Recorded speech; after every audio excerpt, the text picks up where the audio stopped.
Goldman Sachs, Trump, $300 million Web3 funds. Day 2 of Token2049 in Dubai wasn't just about hype, it was about power moves. Wall Street officially stepped onto the crypto battlefield. Trump declared the old system broken, and platforms like Sui, Tron, and MEXC unleashed visions of global adoption.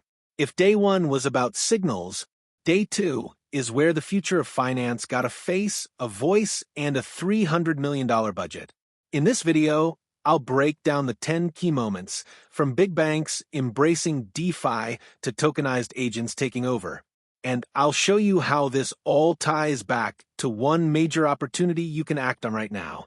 Let's break it down. We start with a headline that shook the room. Goldman Sachs is expanding trading, lending, and tokenization fast. Matthew McDermott, their global head of digital assets, confirmed it live at Token2049. This isn't theory anymore. The same bank that once mocked Bitcoin is now building on its back. Why does this matter? Because legacy finance isn't just watching DeFi grow, it's merging with it. The infrastructure for high-volume tokenized assets is being built by Goldman and friends. That means liquidity, legitimacy, and eventually regulation. It's happening. So, if you're still sitting on the sidelines of DeFi, now's the time to study, position, and earn. I've got a $4.99 guide that'll show you exactly how to get started safely. DeFi Financial Freedom, the ultimate beginner's guide. Link in first pinned comment. Trump took the stage alongside Justin Sun, Tron founder, and Zach Witkoff, World Liberty Financial co-founder. The message? The SWIFT system is broken. Crypto will take its place. Eric also made headlines for claiming woke cancel culture is what pushed him toward Bitcoin. Now, regardless of where you stand politically, this is massive. A Trump name on stage, backing Web3 alongside Tron founder? Justin Sun praised the UAE for embracing blockchain. That's not optics, that's mainstream penetration. It also signals that regulation in the US could be politically charged and potentially favorable. And you're early, but you won't be for long. MEXC dropped a bomb. A $300 million Web3 ecosystem fund. Unveiled at Token2049, they're backing innovation, adoption, and mass scalability. Oh, and celebrating 36 million users while at it. This isn't just a marketing play, it's a liquidity pipeline. More funds equals more startups equals more users equals more tokens, and where there's token activity, there's yield. So, whether you're staking, farming, or hunting airdrops, this kind of momentum is your signal to lean in. If you want to learn how to do that, check my ebook in the first pinned comment. It's made for moments like this. Justin Sun's ecosystem took full advantage of the spotlight. Panels, collaborations, and even shout-outs to Trump and the UAE government. Tron was everywhere, and they knew how to play the narrative. But here's the deeper insight. Tron is not just shouting for attention, they're securing cross-border deals and pushing tokenization in government-backed formats. Watch this project. It's becoming a bridge between old money, new tech, and political influence. Let's zoom in on the energy. SuiPlay stole the spotlight for crypto-native gamers. Live demos, direct feedback, community-first design. This is how mass adoption actually happens, not through price charts, but through play. Sui's base camp in Dubai created a tangible moment. Gamers holding devices, streaming reactions, bonding with devs.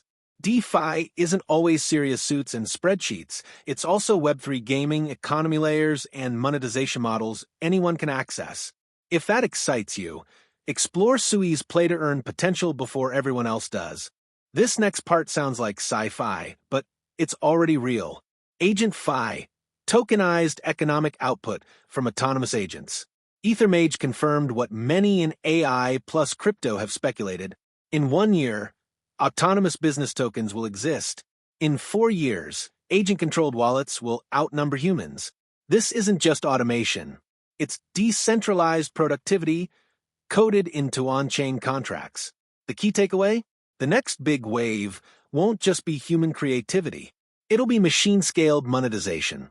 Whether you're bullish or skeptical, This is the kind of innovation that leads to new DeFi protocols and passive income layers. Again, the more you know, the more you earn. Eric Trump's other headline was his backing of USD1, a stablecoin launched with World Liberty Financial and Tron. His pitch: big banks are outdated. Crypto is faster, transparent, and built for financial freedom. And here's the gold nugget. Trump didn't just praise blockchain, he framed stablecoins as freedom tech. When that kind of narrative hits mainstream press, adoption goes vertical. As we know in DeFi, stablecoins are the backbone of lending, liquidity pools, and yield strategies. So yes, political support equals price support equals passive income opportunity. One more moment you shouldn't ignore: Trump's son and Witkoff saying crypto will replace SWIFT. Think about that. SWIFT is the legacy rails for global banking. They're saying it's over. This is more than drama, it's economic infrastructure being rebuilt. If we do see a shift in international settlements via blockchain, it'll open the door to decentralized finance becoming default finance. Meaning you're in the right place. Let's recap. Goldman Sachs is onboarding. Trump is backing stablecoins. MEXC is deploying capital. Sui is onboarding gamers. And AgentFi is building AI-powered token economies. This isn't a cycle prediction. It's an infrastructure confirmation. Crypto isn't coming, it's already here. And if you're ready to build, stake, or earn, the runway is wide open. Want to turn these signals into strategy? Grab my $4.99 ebook, DeFi Financial Freedom, link in the first pinned comment. Smash that like button. Comment below with your favorite moment from day 2. Subscribe now. And watch my day 1 breakdown next, linked somewhere in your screen. This is Crypto Yield Pro, where we turn noise into clarity and clarity into profit. See you soon.